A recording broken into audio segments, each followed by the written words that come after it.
안녕하세요. 함께 성장하고 함께 행복하기 위한 리더의 관계 김병재입니다. 물어봅니다. 대화합니다. 지켜봅니다. 제가 묻는 것보다는 대화가, 때로는 대화보다는 가만히 지켜보는 것이 상대방을 더 잘 이해할 수 있는 방법이라고 말씀드렸는데요. 혹시 그래, 맞아, 지켜보자, 계속 지켜만 보고 계시는 리더님이 있으신 건 아니겠죠? 묻는 것과 대화하는 것도 상대방의 이해를 위한 훌륭한 방법입니다. 묻지도 않고 대화하지도 않고 지레 인식하고 판단해버리는 선입견과 편견이라는 두 마리의 강아지를 우리는 항상 멀리하려는 노력을 해야 합니다. 상대방의 이해를 위한 질문, 하버드 경영대학원의 앨리슨 교수를 비롯한 연구진들은 400명의 실험 참가자들을 대상으로 두 사람씩 짝을 지어 두 그룹으로 나누어서 실험을 진행했습니다. 한 그룹은 15분 동안 질문을 최대 4개 이하로 하도록 했고, 다른 한 그룹은 15분 동안 질문을 최소 9개 이상으로 대화를 나누도록 했죠.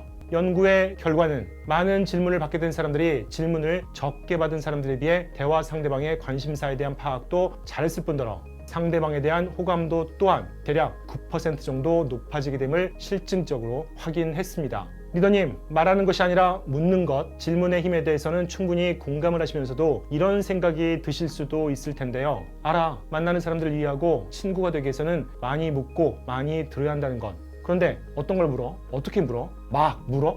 막 묻지 마시고 효과적인 묻기, 질문하기 방법을 말씀드리겠습니다. 앞서 소개해드린 연구에서는 질문 유형을 크게 4가지로 분류했습니다. 우선 도입 질문, 안녕하세요, 식사하셨어요? 와 같은 형식적인 질문이겠죠. 상대방이 안녕한지가 굳이 궁금하지 않더라도 하게 되는 질문.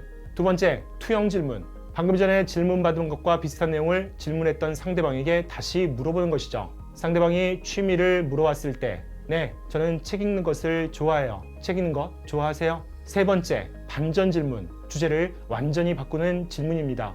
자신의 직업에 대한 얘기를 하고 있는 상대방에게 중간에 평소에 취미 활동은 어떤 걸 즐겨 하세요? 라고 묻는 질문입니다. 마지막으로 후속 질문, 대화 상대가 방금 전에 얘기한 것과 관련된 질문을 하는 것이죠. 추가적인 정보를 요청하는 질문입니다. 이 4가지 유형의 질문 중 질문하기가 지닌 긍정적 이점을 모두 가지고 있는 질문은 후속 질문입니다. 후속 질문을 받게 되면 상대방은 자신에게 주의를 기울이고 경청하며 자신을 더 알고 싶어 한다고 느끼게 됩니다. 후속 질문을 많이 던지는 사람과 교류한 사람들은 자신의 이야기를 제대로 듣고 존중해 준다는 느낌을 받게 되는 거죠. 후속 질문이 가지고 있는 또 하나의 장점, 바로 질문을 위한 엄청난 생각이나 꼼꼼한 준비가 필요 없다는 것. 대화하면서 자연스럽게 후속 질문으로 이어질 수가 있습니다. 책 읽는 것을 좋아하시는구나. 책은 어떤 종류의 책을 많이 읽으세요? 아, 인간관계 분야의 책, 행복한 인간관계에 관심이 많으신가 봐요. 최근에 읽으신 인간관계 책 중 기억나는 책이 있으세요? 아, 네. 그 책 중에서 가장 기억나는 구절 좀 알려주세요. 끊임없는 질문과 답변, 대화는 계속 이어질 수 있습니다. 상대방에 대한 이해뿐만 아니라 나에 대한 호감으로도 이어질 수 있습니다. 낯선 이를 친구로, 이해관계, 우리들은 모두 묻기보다는 말하려 하는 경향이 있습니다. 귀는 2개이고 입은 하나인데도요. 특히 자신을 드러낼 필요가 있는 사회적인 상황에서는 더욱 심해집니다. 말하는 것으로 나를 인정받고자 하는 것이겠죠.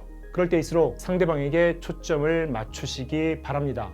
상대방에게 묻고 답을 듣고 답에 따른 질문을 또 하시고 낯선 이를 친구로 만들 수 있는 이해의 관계 구축이 훨씬 수월해집니다.